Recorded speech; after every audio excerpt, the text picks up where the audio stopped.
आज जो जालंधर में नतीजे आए हैं वो इस बात का प्रमाण है कि पंजाब की जनता आज भी आम आदमी पार्टी, अरविंद केजरीवाल जी और भगवंत मान जी के कामों पर भरोसा करती है। जो विशाल बहुमत मिला है ये इस बात का संकेत है कि पंजाब में जो काम हो रहा है वो जनता उसकी सराहना कर रही है, उसको एप्रिशिएट करती है।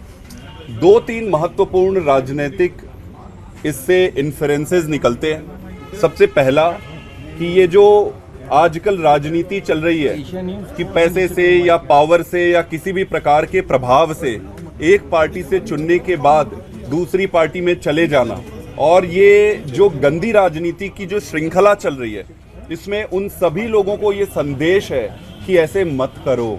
जनता कभी भी गद्दारों को इस तरीके से, जो जनता के मतों के साथ गद्दारी करेगा उसको जनता दोबारा प्यार नहीं देगी, अपना आशीर्वाद नहीं देगी।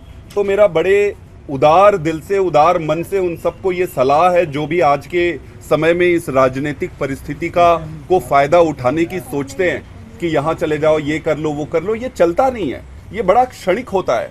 ऐसे एक क्षणिक सुख के लिए आप अपनी राजनीतिक करियर बर्बाद मत करिए।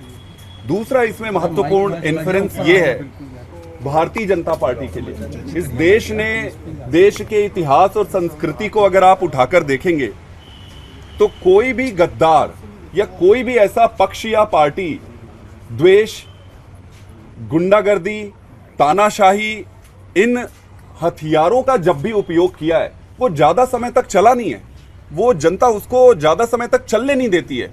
तो भारतीय जनता पार्टी के लिए आज भी समय है कि वो इस बात को समझे कि ऐसी राजनीति से वो बाहर आए। उनमें भी बहुत सारे कार्यकर्ता हैं, उनके अच्छे लोग हैं। जब भारतीय जनता पार्टी की शुरुआत हुई थी तो उनमें मुझे याद है आडवाणी जी, अटल जी, स्वराज ये सारी बात करते थे। आज ये इनकी सारी बातें आप देखोगे तो गुंडागर्दी, इसको तोड़ लो, उसको चोरी कर लो, उसको, अरे भाई चोरी चकारी से बाहर निकलो ना। चोरी चकारी, तोड़ फोड़ ये छोटी राजनीति होगी। आप पूरे विशाल महान देश का नेतृत्व कर रहे हो। जब इतने विशाल और महान देश का आप नेतृत्व कर रहे हो तो अपने सोच में परिवर्तन आपको लाना ही पड़ेगा। सवाल एक विधानसभा चुनाव, एक सीट का, हार का, जीत का नहीं है। सवाल, प्रश्न बड़ा है, प्रश्न देश का है।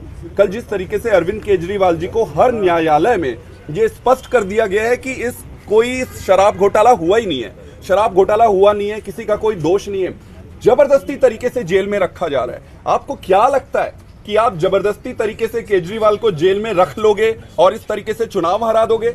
आपको क्या लगता है कि आप पैसे के प्रलोभन से, ताकत से, गुंडागर्दी से हमारे नेताओं को ले लोगे? और तो जनता कभी पसंद नहीं करती ये सारी चीजों को। जनता देखते रहती है, देखते रहती है, देखते रहती है। जब उसको मौका मिलता है तब उसको फिर उत्तर देती है कि ये जो तुम कर रहे थे वो गलत है। जैसे 400 सीट से इनको 240 पे ले आए। आज मेरा इनको सुझाव है, मैं बड़ा छोटा और साधारण ऑर्डिनरी आदमी हूँ, लेकिन मुझे इस देश से बहुत प्यार है, मुझे बहुत प्यार है इस देश से। हम सबको, हमारी पार्टी का जन्म ही इसी आधार पर हुआ था कि ऐसी राजनीति भारतीय जनता पार्टी को नहीं करनी चाहिए और भाजपा के सभी नेताओं को बैठना चाहिए और उनको बैठ के ये तय करना चाहिए कि ये जो दो लोग उस भाजपा को बर्बाद कर रहे हैं उनको अपनी पार्टी को बचाना चाहिए।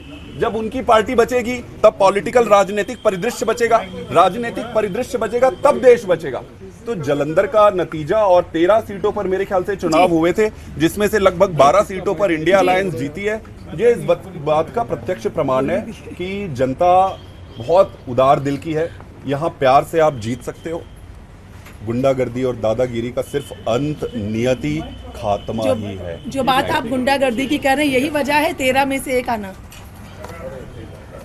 मेरे ख्याल से कई सारे कारण होते हैं राजनीति में, लेकिन मोटा मोटा जो नजरिया जो मुझे लग रहा है वो ये लग रहा है कि तानाशाही और गुंडागर्दी जनता कभी पसंद नहीं करती।